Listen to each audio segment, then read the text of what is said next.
J'ai vu le nouveau film de la planète des singes et je te dis si ça vaut la peine d'aller le voir au cinéma ou pas. Mais avant de commencer, moi c'est Martin Régaud. Pour pas manquer mes prochaines critiques pour les films Back to Black et Furiosa, pèse le petit plus pour t'abonner. Kingdom of the Planet of the Apes, en français Le Royaume de la planète des singes, c'est un film d'aventure. C'est le 4e des films plus récents de la planète des singes, après Rise en 2011, Dawn en 2014 et War en 2017. C'est réalisé par Wes Ball qui avait réalisé les films de la trilogie de Maze Runner. Ça met en vedette Freya Allan qu'on peut voir dans le rôle de Ciri dans la série The Witcher, Kevin Durant qu'on a vu récemment dans Abigail et William H. Macy qu'on a pu voir aussi il y a pas très longtemps dans Ricky Stanicky sur Prime. L'histoire se déroule plusieurs générations dans le futur après le règne de César, dans lequel des singes sont l'espèce dominante vivant en harmonie, alors que les humains ont été réduits à vivre dans l'ombre. Alors qu'un nouveau chef construit son empire, un jeune singe entreprend un périple éprouvant qui l'amène à remettre en question tout ce qu'il sait du passé et à faire des choix qui vont définir l'avenir des singes et des humains. Premièrement, il n'est pas nécessaire d'avoir vu les films précédents pour apprécier. Ça fait déjà 7 ans depuis le dernier film de la série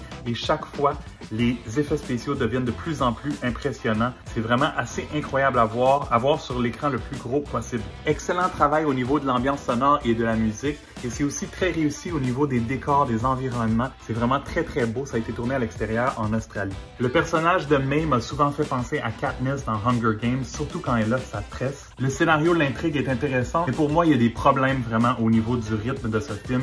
À 2h25, c'est trop long. Après 1 heure du film, l'arrivée d'un personnage donne un souffle nouveau qui fait du bien. Malgré le fait que presque tous les personnages sont des singes, on ressent beaucoup d'émotions, c'est vraiment impressionnant. Malheureusement, par contre, les méchants sont un petit peu inintéressants. Les scènes d'action sont vraiment très réussies, c'est spectaculaire, ça nous garde sur le bout de notre siège. Ce film est peut-être un petit peu moins réussi que les films précédents, mais c'est quand même un excellent divertissement et on ouvre grand la porte pour la suite et je lui donne 3 étoiles et demie sur 5.